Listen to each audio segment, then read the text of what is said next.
Chapter 23, Taking Breath. That day, it was 1 o'clock before John and Roger rode across and went up to the Dixons' farm for the milk and the new supply of eggs and butter. It had been nearly 7 in the morning before Susan had hurried them to bed in broad daylight. No alarm clock could have stirred them, and they had no alarm clock on Wildcat Island. The camp was roused at last by Roger, who was waked sometime after noon by a strong desire for breakfast. "You can't have breakfast till we've got the milk," Susan said, waking up to find the boy pulling at her and saying, "I want something to eat." She had given him a biscuit, but a biscuit does not go far. Titty had waked with a great start just as Roger went out again. She sat up suddenly, thinking she heard an owl, and that she was still watching the campfire. But on finding herself in the tent with Susan, and the hot sun pouring through the white canvas walls, she lay down again and picked in her mind the threads of last night's adventure. Roger went back to the captain's tent. The captain's feet stuck up temptingly under his blanket. Roger took hold of one of them in both hands, blanket and all, and gave a tug. The foot jerked suddenly away, and John woke up. "Susan says go fetch the milk," said Roger. "I didn't. I said we couldn't have breakfast without it," called Susan from the other tent. John yawned. "Come on, then. Where are our towels?" "Let's swim afterwards," said Roger. "I'm empty." John rolled over to look at the chronometer, which lay in the little aneroid on the tin box at the back of the tent. As soon as he saw what time it was, he threw his blankets off and jumped up. "Come on," he said. "We'll go for the milk right away." "Take a basket for the eggs," called Susan. The captain and the boy were in the harbor, pushed off the Swallow, and worked her out with the oars. There was still a good wind blowing, and they decided that it would be quicker to sail than to row. "What will we do to her to show that she's a flagship?" asked the boy. "Why, nothing," said the captain. "What's a flagship?" asked the boy. "It's a chief ship of a fleet." "But why a flag?" "Because the admiral of the fleet, or the commodore, that's me, flies his flag on her." "But you haven't got a flag, only the one that Titty made." "Well, that's a very good one," said the captain. "It's different from theirs, that's all that matters." They landed and hurried up the field with the milk can. "You're more than a bit late for the milk this morning," said Mrs. Dixon, who was scrubbing the slate floor of the dairy. "Morning," she said. "Why, it's afternoon already. I was just saying to Dixon that I thought maybe he ought to run down to see if you were all right, or happen to go along the road to Holly Howe to see if you had gone home. These natives, friendly though they were, there was never any knowing what mischief they might do. It was just as though they had made John jump up in such a hurry when he saw the time. If Mr. Dixon had gone along to Holly Howe to ask what had happened and whether the milk was wanted, Mother would have been bound to think that something had gone wrong, and nothing had gone wrong at all. Everything had gone right. John knew well enough that Mother counted on the regular morning visit to the Dixons' farm for the milk to keep her in touch with the Swallows. Mother knew that the Dixons would let her know at once if one of them had come up to the island with the milk can. Natives were like that, useful in a way, but sometimes a bother. They all held together a huge network of gossip and scouting through the meshes of which it was difficult for explorers and pirates to slip. "I'd have run along myself first thing," said Mrs. Dixon, "if I hadn't been that busy." "Well," thought John, "it was a good thing the natives had plenty to do." "What was gone with you?" asked Mrs. Dixon, bustling around pouring the milk out of a great bowl. "Did you sleep so hard you never wanted breakfast?" "I did," said Roger. "We overslept," said John. "We were late in going to bed." "You were that," said Mrs. Dixon. "We saw the light you had on the island where we were going to bed, and that was 10 o'clock, for we were none too early ourselves." "We were much later than that," said Roger, and was just going to say how they had captured the Amazon and not gone to bed till after sunrise when he remembered that just in time Mrs. Dixon was a native. "Better late than never," said Mrs. Dixon. "Here's your milk, and I've a dozen eggs to put on your basket, and there's a loaf of bread and a bun loaf, and for the seed cake they sent along yesterday evening from Holly Howe. I hope Miss Susan and Miss Titty are both well." Susan and Miss Titty. Miss Dixon could not have found a better way of showing how deep in the gulf that exists between the native life and the real life than so by describing the mate and the able seaman. "Quite well, thank you," said the captain. "The seed cake will go in the basket on top of the eggs," said Mrs. Dixon. "It's that light, it won't crack them. But where you'll put the bun loaf and the bread, I'm sure I don't know." "I'll carry them," said Roger. They went down the field with the hearts of those who had to cross some rather than ice. The captain carried the milk can in one hand and the basket in the other. Roger had a loaf in each arm. They could see the smoke rising from the fire on the island, and by the time they had sailed across the beach Swallow, the landing place, Susan had the kettle boiling, tea made, and was only waiting for the milk and the eggs. Breakfast was a silent, hungry meal until it began to turn into dinner. "We may as well go straight on," Susan said, and the others agreed. Though they had eaten their eggs and had got as far as bread and marmalade, John opened a pemmican tin. "Why don't the natives ever have pemmican after bread and marmalade?" said Roger. "It's very good." May I have marmalade on my pemmican? No, said Susan. Why not? Said Roger. You'll be ill like you were on your last birthday. Roger thought for a minute. I don't think so, he said. Well, you're not going to try, said Susan. Susan was in a very native mood that day, and able man Titty observed. Perhaps the adventures of the night were heavier on her conscience than those of the other swallows. Perhaps she needed sleep. Her mood showed itself in not allowing Roger and Titty to bathe the moment they had finished their breakfast at dinner of meal of grape nuts, eggs, bread, marmalade, bread and pemmican, fun loaf, and marmalade, bananas fresh from the tree. Amazons had only eaten 2 each, and there were still plenty on the bunch, seed cake and tea. Also washing up had to be done at once in a very native manner, and when that was done, there were buttons to be sewn on. How do you manage to lose such a lot of buttons? I can't think, she said to Roger. Well, you wouldn't make me put 2 on everything, said Roger, and there wasn't room in one of them for both. There had been little time to talk in the early morning when the captain, the mate, and the boy had come sailing to find able seamen and the prize anchored by the Cormorant Island and the Amazons marooned in Wildcat Island, and in a dreadful hurry to get back. And now, of course, Titty wanted to hear all about the Amazon River. The Roger had plenty to say about the lagoon and was full of octopuses and turned into flowers when he took hold of them. Then she had to hear the whole story of the wild sail down the lake in the pitch and the dark, and how nearly they had been wrecked off the Rio Islands, and how they had waited there until the beginnings of daylight. And then John waited to hear the whole story of the watch of the island and the way in which the able seaman had been able to capture the enemy ship. And Titty told of the Dipper and of the coming of the Amazons, and how she fell asleep and was wakened by a real owl and mistook it for a swallow's signal. Then she told how she had been seen Robinson Crusoe and had found a strange boat at the landing place and had been visited by Man Friday. It was not until she came to talk of Man Friday that she remembered that she had a message for John. Oh, yes, she said. I promised to tell you. Mother came here really to see you, not me. It was about Captain Flint being so beastly. She wanted to know if you'd like her to write to Mrs. Blackett and ask her to tell Captain Flint that he was a liar, not you, and that you'd never touched his boat. What did you say? Asked John quickly. I said I didn't know. I said I'd ask you. John jumped up, went into his tent to look at the chronometer. I'm going to go to Holly Howe to talk to Mother, he said when he came back. Native talk, asked Titty. Yes, said John. I must tell her she'd better not write. Can I come too? Said Roger. You stay here. And Titty. It's natives talk he's going for. You'd only be in the way. Besides, I've got a plan for us. What plan? A tremendous one. What's it about? Treasure, said Titty. Come on and see the captain off. Then we'll go to the secret place while the mate goes on with your buttons. Captain John sailed away up the lake to Holly Howe on a grim business of being unjustly suspected by Captain Flint, but at the same time, he could not let Mother write to Mr. Blackout about it. This might mean trouble for the Amazons. He found Mother writing letters in Holly Howe Garden. I say, Mother, you're not going to write to Miss Blackett. Not I, said Mother. I wasn't going to write unless you wanted me to. That was why I rode down to the island yesterday. What time did you get back last night? After I left Titty? Nurse and I kept a lookout for you both at the boathouse, thinking I might stop you on your way back and ask you about writing. John was a little taken aback. With Captain Flint in his mind, he'd forgotten quite a number of other things. We didn't get back until this morning, he said. So the Blacketts made you stop the night? said Mother. Poor Titty. It wasn't poor Titty at all, said John. Titty did better than any of us. She captured the Amazon all by herself. But then, where were the Blacketts? They were on the Wildcat Island. But where were you? We were up in the Amazon River. That's the river where they live, you know. And then it got too dark, and we had to stop by the islands until it was light enough to see. Don't you think that it was very nearly like being duffers? Yes, said John. It was, rather. But you see, it was war, and it was our only chance. And I promised we shall never do it again. Stay out at night, I mean. There won't be any need. The Amazon pirates are coming to the island tomorrow to camp with us. The war with us has been over. We've won.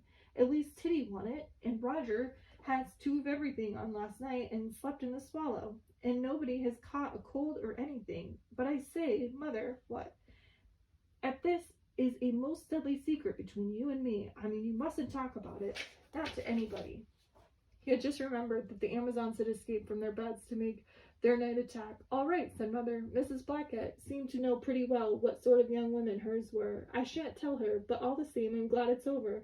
There must be no more sailing at night. Promise?" "I promise.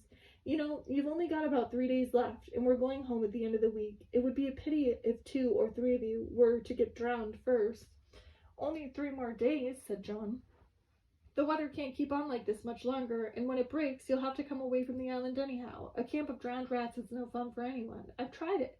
You make the most of your 3 days. We'll come again next year. You're sure you'd rather? I didn't write to say you would never touch the houseboat? Much rather. Very well. Come in and see Vicky and have some tea." As soon as they had watched the Swallow's brown sail disappear beyond the lookout point of the north end of the island, Abel, Seaman, and Titty and the boy left the landing place and went to the harbor. "This isn't a secret place," said the boy. "Any place is a secret if nobody else is there," said Titty. "Besides, we're going up on my rock where I was when I saw the bird that bobbed and flew under the water. Will the bird be there? I don't know. He may be. Then it won't be a secret." "Yes, it will. Birds don't count. There's nobody on the whole island except us, the mate, and she's sewing on buttons. How many buttons has she got to sew?" "Dozens," said the boy. "One for each sleeve, and then all the others come off the front when I tried to get both my shirts off at once."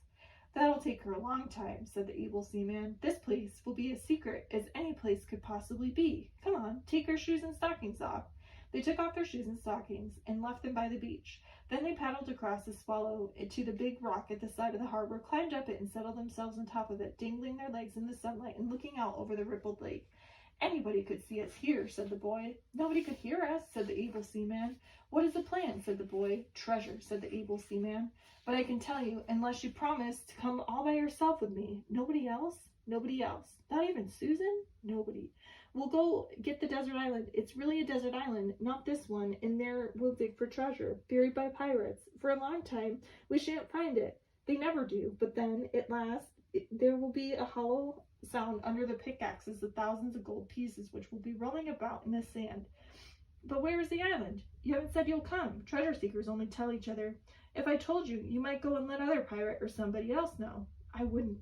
"Well, will you come?" "All right," said the boy. "You swear?" "Properly, we ought to have a bit of paper, and you ought to make a mark on it with your own blood." "Can't prick your finger?" "No," said Roger. "Well, promise to come?" "Yes." "Then lean over a bit that way. Bend down so that you can see under that bough. That's the island." "But that's a cormorant island. It's Treasure Island, too. How do you know?" "I heard the pirates burying their treasures there last night when I was in Amazon." "Real pirates?" "Of course, real ones. They swore like anything." "Real treasure?" "Of course, real treasure. I heard them say how heavy it was." "How shall we carry it if it's very heavy?" "Bit by bit. Some of it will be in ingots of gold, and then there will be lots of gold pieces, guineas and things, and precious stones, diamonds. We'll carry away them stones a little at a time." The boy listened while the able seaman told him all she knew about the treasure islands. She knew a great deal. She told him how pirates captured ship after ship and took all the treasure out of each ship and made a crew walk to the plank and fall into the sea and feed off the sharks, and then how the pirates sank their prize and sailed on to capture another, to be emptied and sunk in the same way. She told him how when the ship was so crammed with treasure that there wasn't room for dancing on the decks, and the pirates could hardly get in their own cabins when they wanted to go to sleep, they sailed to an island and buried all the treasure in a safe place. She told him how they made a chart so that they could come to find the treasure when they were tired of pirating and wanted to retire and live by a house in the seashore, where they could spend their days looking at the sea with a telescope and thinking of the wicked things they had done, or live in a houseboat like Captain Flint and Roger. She told him of how pirates always, or nearly always, lose the chart, and how the treasure seekers, that's you and me, sometimes found the treasures instead of the pirates. She told him how sometimes the pirates fought amongst themselves till none were left, so that nobody knew where the treasure was. But we know, because I heard them putting it there. She was still talking about it when they heard Susan calling from the camp, and paddling back to the island, put on their shoes and stockings and ran up to the camp for tea. Just when they were finishing washing up after tea, they had been very native, probably because Susan was still not feeling happy about having let them stay up till morning. Captain John came home. His first words were, "I told Mother about being out all night last night and not coming home till today." "Was she very upset about it?" asked Susan.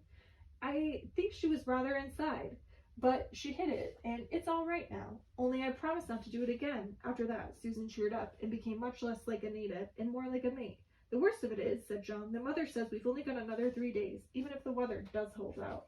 We can do a lot in 3 days, said Susan. There's one thing we must do now, said John, and that's make our chart. The Amazons will be here tomorrow, and they've got their own names for everywhere. We must make our chart today. Who's going to help? Everybody wanted to help. A few minutes later, Captain John was lying on the floor on his stomach on the ground, and the guidebook in his map open before him.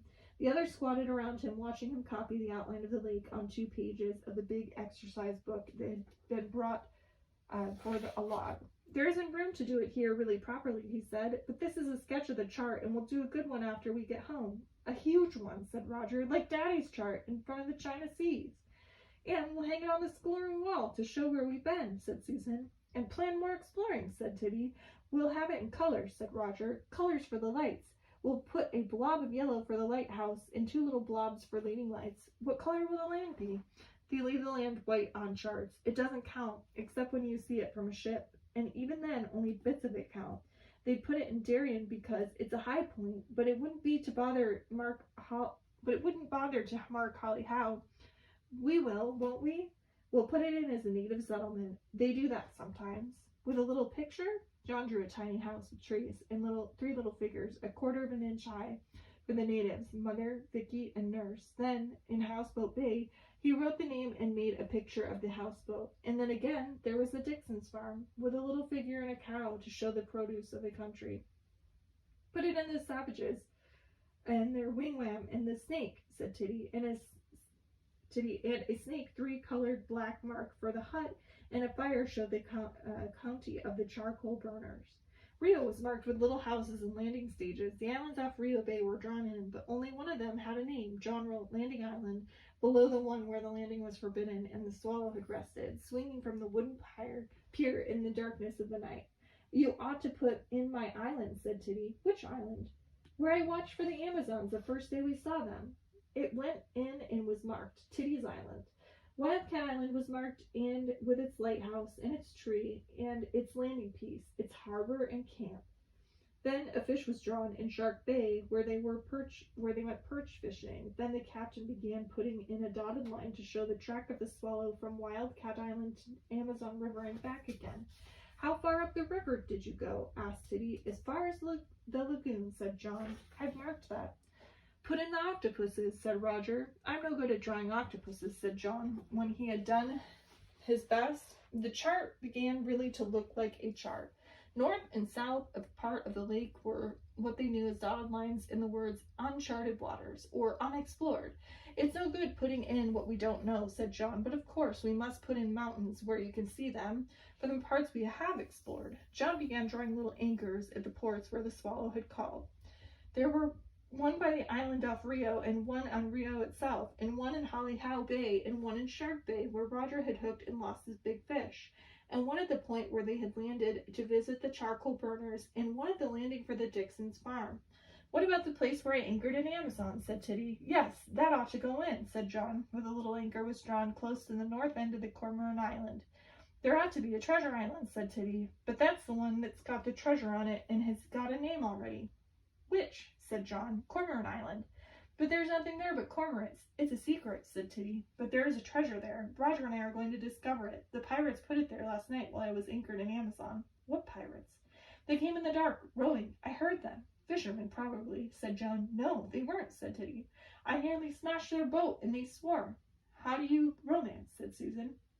You were asleep and dreaming, said John. But look here, we'll make one of the other islands a treasure island if you like. The biggest one off Rio hasn't got a name. But there really is treasure on Cormorant Island. Tons of Spanish gold. Roger and I are going to look for it. Let's go at once and make sure. Steady on, Titty, said Susan. It's too late to go tonight anyhow, said John, and there can't be any treasure there really. They put it there at dead of night, said Titty. Tons and tons of it. Oh, look here, Titty, said Susan, almost turning native again. Time to get supper now. All hands early to bed. Remember, the Amazons are coming in the morning.